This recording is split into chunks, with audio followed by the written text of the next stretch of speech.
Hello again. Welcome to another exciting DCHL Outsider podcast. We are trying a new format. We're going quick 10-minute game summaries, and then we're going to go to an interview or something cool at the end of every episode. So we're going to try to streamline all the recaps. You can check them out on the website. We're going to give quick little shout outs for each game, quick little numbers, go from there. So stick with it, and we will try to make this a better listening experience for everyone else. We're starting out MDHL action on Wednesday. Wu-Tang Clan take a big win over Lucky Pucks. They still are undefeated right now. Are they too good? We're not sure, but I believe next season they're going to D2. We will see what happens. In the meantime, will they win their first championship in the RAC division? Hard to say. It depends on how well they play, how well the opponents are able to respond to their kind of fast break, full aggression kind of style. So Wu-Tang Clan big win, Lucky Pucks on the losing end of that one, defending champions. We'll leave it at that. Uh, that game was followed up by TNT Lords of the Rink. TNT were able to get out of this one 2-0. Chris Thorpe and Ben Wilson score for TNT. And Super Dennis with a super shutout here for TNT. When he steps up in these D1 games, he really brings it. So shout outs to him for another big shutout. Blue Steel Ugly Pucklings. We had it was a close game. Aryan scored twice in the second half towards the end of the game. Big game on his part, and that led to a 3-1 win. Blue Steel. Patrick Edsel with the lone goal for the Pucklings. And we've got Islanders, Gwendolyn Black Knights. Islanders looking to rebound after that tough loss against the Puck Mafia, and they do so. They get goals by Darren, two from Nick, three from Nick. Correction, he had the hat trick. Adam Healy ends up getting the fourth one. Nick Franzen gets an unassisted goal for the Black Knights. Black Knights still are doing very well in this division, and they are still second place. That's their second loss of the season. They were 3-1 going into it. So we'll see what happens with this division. It's getting pretty close right now. Wu-Tang Clan is, by far the best team right now in REC, but there's a lot of teams who can pull an upset. I would not sleep on any other team, and who knows? A lot of the REC teams are getting better and developing. Puck Mafia getting better. Rogue One Timer still trying to figure it out. Islanders showing signs of greatness. So REC division going to be exciting. Hopefully just like it was last season. We'll go from there. Last game of the night we had Barbarians Crease Crashers. This ends up being a 1-1 game. Brian Keefe scores unassisted for Barbarians to start it off. Rachel Lapato gets the big goal for Crease Crashers to tie it up right there. This is definitely the kind of game that Crease Crashers want to play. They actually had 30 shots in this game to the Barbarians 18. The Crease Crashers known for their defensive style. They brought the offense this time, but could not get enough shots on net to actually rattle the goaltender. So that's a big game right there, and we will hopefully see some more exciting MDHL action coming up. So, all right, DCHL action. This was a very, very, very strange week, and I'm not going to tell you the interesting fact. I'm going to let you listen and guess at the end what was so crazy about this week. So we started out Slashing Pumpkins 2-0 against Street Sharks, a big win. Enerbon, 2 goals, really bringing it there for the Slashing Pumpkins. Huge game for him, and that's a big game. Pumpkins needed a win right there, and they were able to get it. Enerbon, huge game. Sometimes he just goes off and just scores a bunch of goals. He's been playing really well. He's definitely improving as a player, and even though you don't always see it on the scoreboard, you see it if you watch the games. Shout outs to Enerbon. Big game for him. Big win, Pumpkins. Hockey Dead against the Midnight Riders. This game was upset central, folks. Tabby and Corey scored for the Midnight Riders there. No one for Hockey Dead was able to get there, so that's a 2-0 Midnight Riders in this huge upset. That's 2 losses back to back for Hockey Dead. Last week to the First Ladies, and this week to Midnight Riders here. They started the season out strong, but back to back losses is really going to change things right now in terms of standings. They were, definitely one of the favorites to, be one of the top 2 seeds. Right now, there's a couple teams that can catch them right now. So we will see what happens here. Hockey Dead might be a little reeling. It's all, who gets hot towards the end of the season. And we see teams, Midnight Riders, we see Slashing Pumpkins, we see Gwendolyn. We see these teams starting to surge towards the end. So we're not sure if Hockey Dead's going to run out of gas or if are able to regroup. Speaking of the Gwendolyn Blue Knights, they played Lucky Sevens here, and this was a game where Lucky Sevens were missing Sale, missing their captain. So, a lot of, a couple subs, some new players, and, perhaps they missing some leadership there because this was all Blue Knights. This game was actually streamed, so you should check it out. Ben Berger, 2 goals. Joe Abbott, 2 goals, and David Altshuler scoring again. David's had a bunch of goals this season. He's scoring a lot, and people are noticing. So David's playing great. Joe Abbott, good game. Gwendolyn Knights, this puts them in third place right now, but they've got a game in hand against Hockey Dead, so they can leap to second if they win out. They control their own destiny in terms of getting a bye. So that is interesting right there. The rec division is actually looking really good. The move from moving high rollers, God, I'm gonna do this for the rest of my life. Moving crazy eights to D4 has definitely made this division wide open, and we'll see what happens with it. Excuse me. Speaking of high rollers, they played the Gwendolyn Gladiators, and Gladiators were able to rip out a 4-3 win here. Matt Kelly, Abdul, Joe Abbott, and Seth all scored for Gladiators. High rollers got 2 goals from Dimitri and 1 from Drew. This, I believe, was the first game for Ben Berger playing net in DCHL. He faced 33 shots, 30 saves. Good game on his part. It's always good to step in and get a win in your first game. He looked good out there, and letting a couple goals in from Dimitri, that will happen to the best of us. So Ben did great there. Congratulations to him. And Gwendolyn Gladiators doing very well in this as always very tight D4 division. Gwendolyn is right now in second place, but Stick Magnets have a game in hand, and Stick Magnets do control their own destiny in terms of getting a bye here. So we had Zambroni's Stingrays. Great game. Zambroni's had I believe this was Jamie Cook's first game back. I don't know if it came from an injury or something along that, but it was a big deal for Zambroni's, and he played defense, scored a goal. Big for him. Andrew Marshall had a pair. Sharko scored. David Lugas scored. Stingrays got a hat trick from Kenny Alvarado and 1 from Nantel. We're going to avoid talking about the stuff going on, but it was a big game for Kenny. He definitely feels as though his scoring is down this season, and that's probably a big reason why the Stingrays aren't really winning as many games or any games this season. Prior to that game, that was 6 games.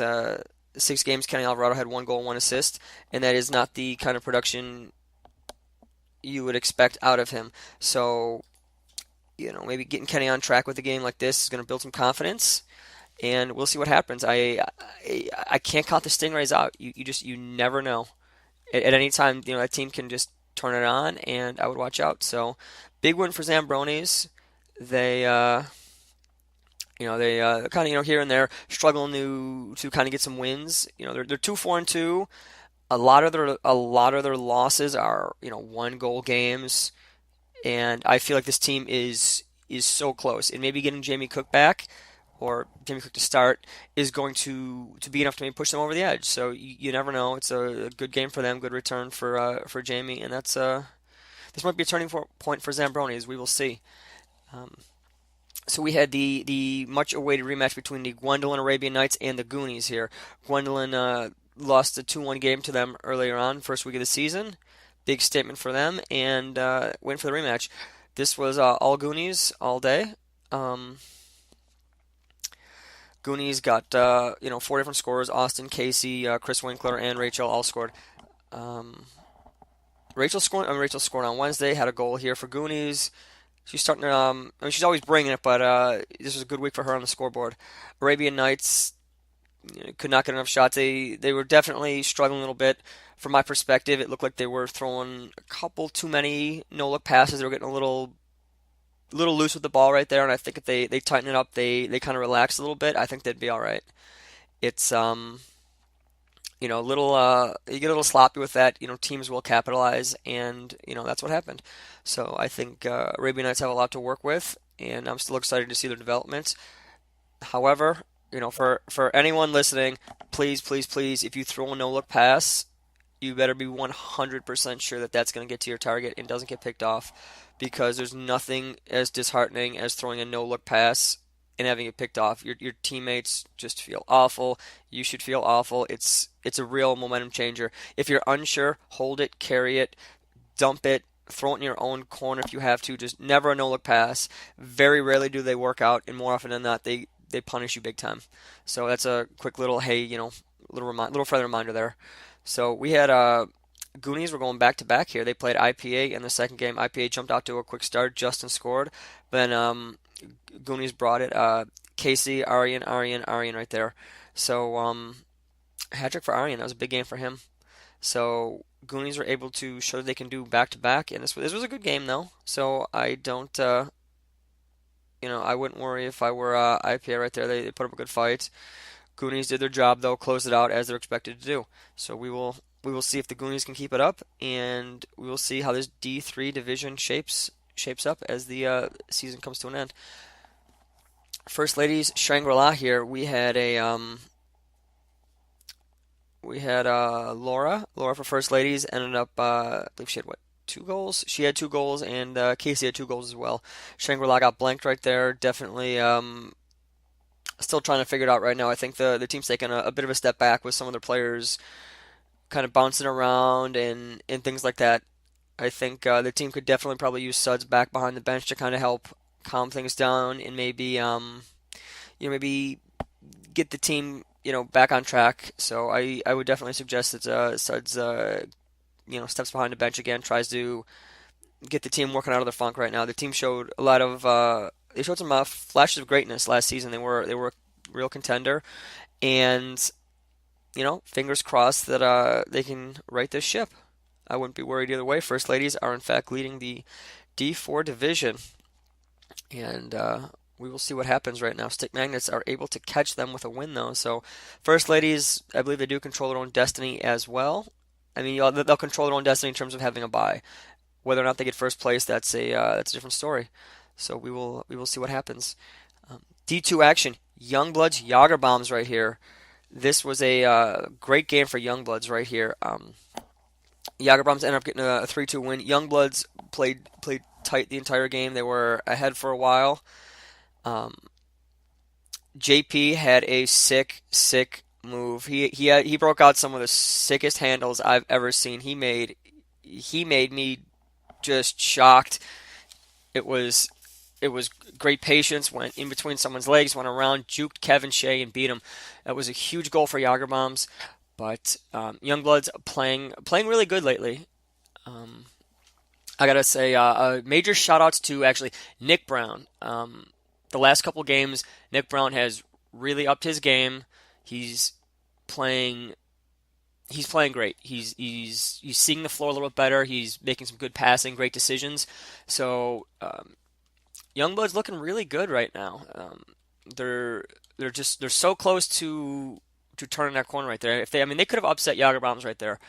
And Taylor was out. I believe she's struggling with an injury right there. Hopefully she's back. But I'm not worried for Youngbloods. I think they're going to upset some people. No worries there. Excuse me. Woo. Redcoats Puck U. We got some D1 action right here. Puck U ends up getting a quick 2-0 win. Jason Maxine scores the first goal. Sean Miller with the second one. A couple penalties back and forth right here. It was a good game. Kind of low key though. Nothing too crazy in terms of shots. Nothing offensive power. It was. Redcoats were outshot 12-4 in the first. So that was definitely a bit of a rough period right there. That's okay though. Both teams look good. Puck U is, I believe, they're still in first place right now. Yes, it's a tiebreaker they hold over Puck Buddies, which is wins as opposed to Puck Buddies with 3 ties, and Puck U with 5 wins, 1 tie. So that is enough to keep Puck U in first place. They will hopefully keep it up, and we will see what happens as this exciting D1 division comes to a close. I'm running out of time here, about 40 seconds. Make it quick. White Walkers Puck U. Exciting game. Walkers this is Puck U's doubleheader. White Walkers end up getting a 1-0 win here. Julie Sullivan scores the only goal of the game. Assist from Meg Noyes. Huge. Both goalies played amazing. shutout for Jeff, and 36 saves for Stelter in the second game of that doubleheader. Puck Buddies Lizards. Lizards end up getting a 2-0 win. Brennan scores, and Marlo, who's subbing for Lizards that game, ends up scoring right there, and that's a big win for Lizards, and that knocks Puck Buddies out of first. Puck Buddies had won or tied this game; they would have been in first place, controlling their destiny. So that's a pretty big game right there for Lizards to take, and that is, I believe, 2 wins in a row for Lizards. I'm not sure. They won last week against Mercury Rising, and they won the week before. I don't know. I'm confusing this. But yeah, they've been winning a bit lately, and yep, that's 2 wins in a row, and I feel like they are starting to take shape. Lizards are going to be very scary in this D1 division. Do not sleep on them. Last game of the night, this was the rematch, El Clasico. Funk Masters against Untouchables here. Ran it back from last week. It was 7-6 Untouchables in a shootout. This game went the other direction. 4-3 Funks. 2 goals from Keith, 2 goals from Sean Fassbinder, 2 unassisted goals from Sean. This was one of those games where Sean just kind of took over right there. Big game from his part. Played strong defensively and got the game winner. Went coast to coast. Huge game for Sean. And Adam Goldberg, Mark Mager, 2 unassisted goals for Untouchables. And yes, 4 unassisted goals this game. This was not as high scoring, great defense, and great goaltending. So, we'll take it right there. Yes, so the thing, if you've been paying attention, there were 13 games played last week on Sunday, stupid. 13 games played. 7 of the games had shutouts. So that was crazy statistically. Yeah, 7 shutouts in 13 games. So that's pretty amazing. Goaltenders really brought it here. Games were a lot lower scoring this week as opposed to previous weeks, and a lot of that goes on the goaltending. So we are also going to, try to do some more roller coverage when we can. So we're going to, hopefully for the, maybe next interview guest, we'll have a potentially someone roller. Maybe have Suds out here. Maybe we'll get Dennis on the line. He played net and won the D2 championship. Maybe we'll get him on this. Maybe we'll get someone else. We'll see. I know Roller needs some love too. We're going to work on it. So, it's going to be a nice, quick, little short one, kind of a little bit of a recap of the week. And we're going to aim to do, 15 minutes on the 15 minutes on the game recaps. We're probably going to start with the interview first because the interview is almost certainly the best part. It's great talking to people, getting to know people. So we are going to look to do that. I believe we're gonna try to get Claude Williams to be the next week's guest if possible. And if that's not the case, we'll look for someone else. I know Claude is expressing interest in this. In streaming as well. We're going to get him on the horn. We've been dying to do this. We were supposed to stream a game together last week. Could not do it. We're going to try to do it in the future. So we will see what happens. So, right there, we're going to hopefully get that going. So, oh God, I don't want to keep saying this every week. Every week I say this, and every week more stuff happens. DCHL is a rec league, and it is very important to act calm and professional and relaxed. Do your best to remember it's just a game, and it's just a game. Let's have fun. Let's keep our tempers at home. Let us give people the benefit of the doubt. There's a lot of people who may have made mistakes in the past and have made positive changes. Some people have made mistakes in the past, are given a second chance, and aren't really able to make that change. Some have, some will, some won't. Do your best to be encouraging of them. Help them develop and grow and improve, and just give them the benefit of the doubt. Everyone's trying, and some habits are hard to break, so they're best broken through support from the community, and that's what it is. Also a reminder that the Russian Machine Never Breaks tournament will be coming up on October 20th. 88 people. It's limited to. I'm not sure where we're at right now. Special special prize or whatever for everyone who plays in the tournament. Going to be fun. We're going to try to get all those games streamed. It's going to be really cool. Fingers crossed we can get it all streamed, and hopefully that will increase viewership in the league, get more people interested, and help grow the DCHL leagues. If anyone's interested in streaming games, we're always looking for more people. If you can do one game, if you can do 3 games, whatever. Same on Sundays. If you just want to stream and just wing it, that's cool. We can do our best to accommodate and put you in the position you want to have fun and succeed and all of that. It's really fun. Personally, it's helped me get over my fear of talking in public, even though I'm not actually talking in public. We are in a special soundproof booth. The Michael & Son Sportsplex does have a capacity of 107,413, so we won't hear them when we're streaming. And the millions, if not billions of people at home, you'll see their comments, you'll see their support, but you won't actually have to hear them. It will help you become more confident. It'll make you a better speaker. It's fun. It's cool. It's awesome. And you can be the next DCHL super celebrity like Adam Marcus, who after streaming a couple games has gotten hundreds of thousands of fan letters. So shout outs to Adam Marcus and shout outs to the next DCHL stream celebrity, whoever that is. So as always, check us out on Twitter. That's, I believe, at DCHL_leagues. Check out the Facebook page. Make sure you like it so you can see the streams and you can see all the updates on tournament info, things like that. We're going to hopefully start trying some new things as the playoff time starts to get here, and maybe we'll have some giveaways. I don't know. I'm winging it. I don't know what I'm doing. Help me, help you, help me. I don't know. Thanks for all of the guests we've had in the past. All the interviews have been great. I love getting to know people, and I think the league loves getting to know more people. Honestly, the best part is when someone's listening and then they just hear, oh, the player I love playing against is X because they make me feel better. They play great. They're an awesome person. When you just randomly hear a random shout out when some person is giving you props, it's the greatest thing. So if you got props to give, let us know. If you want to be on here, let us know. I mean, just do whatever. We're going to be working on getting a new waiver out so we can deal with the whole social media thing. We can use people's names and faces for pictures and streams and all that. We just want to make sure we're all cool with that. We are also looking into, more stuff. We have a lot of things, hopefully, that are going to happen. Player caps and ratings are going to go out, so we're already looking for next season. We can, we're hoping to have a couple new teams in the league. We're hoping to develop a couple teams that might be missing a couple pieces. If you're interested in joining a different team, say you're in a division, maybe you want to play a division higher, and you think that you're ready for the challenge, talk to Suds. If there's a spot, he'll make it work.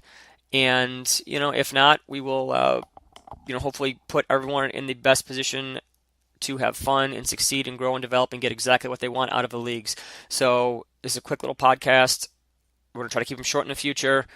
I think that'll, they tend to get a bit longer. I think the interviews have been the best part, and spending too much time on the recaps is not going to happen.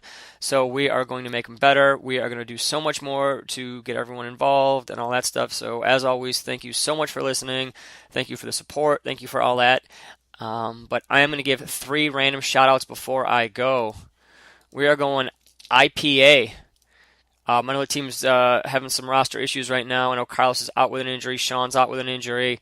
It's little struggling right there, here and there. But I got to give some major props to Brendan McLean. He's playing great. He's doing great on Wednesdays, playing amazing on Sundays. He's definitely upped his game. It has not gone unnoticed. That's all I'm going to say. He has definitely improved, playing amazing, and hopefully he understands that people do notice it. He's playing great, doing his job. So I'm excited to see his continued growth, and hopefully he scores more goals and does his thing. So major props to him. I am also going to give some major props here. We are going Blade Runners. Becca Newman really bringing it right now. She's been scoring a lot of goals recently, playing a lot more confident, and she started out playing defense, moving to forward. She's doing a great job. She's scoring goals. A lot of great decision making. She has definitely upped her game, and people tell me she's playing great. She's improved. She's getting so much better. So shout outs to Becca. She's doing great, and fingers crossed she continues playing great. Except when she plays against me. Please, Becca, go easy on me. And the third shout out we're gonna give here, we are going Rec Division right now. We are going Puck Mafia right now. We are going Chris Zupa. He's been scoring a lot of goals. He's definitely been a huge spark plug here for Puck Mafia. He's playing great. I definitely see a lot of chemistry with him, and I like Costa playing with him, and Costa, great first season doing his job. Definitely growing as a player. He's a guy to watch out for. But Chris has really stepped up his game, scoring a bunch of goals, doing all the right things, and yeah, it's fun watching a player just develop like this. He's getting a lot better. I definitely see him potentially on a potentially getting an upgrade to I don't know. I won't say upgrade. Potentially being recruited by a higher level team, because I do see a lot of growth. I see a lot of good decision making, a lot of maturity, and I think he is in a position to definitely improve. So shout outs to Chris and Becca and Brendan McLean. Remembered. So again, thanks for listening, and we will catch you next week with a relatively short podcast, but it'll be a little longer. We're gonna have Claude Williams, hopefully. If not, we're gonna bring someone else in. We'd like to hopefully have more guests, hopefully one every week. So if you're interested, let us know, and let us know if you're gonna stream all that. I keep saying it because it's so cool, and I love having games streamed and watching them and seeing people's different interpretations on what's going on, and seeing what I can do to improve, and watching some awesome DCHL Leagues hockey. So this is Joe Shea signing out, and we'll see you next week.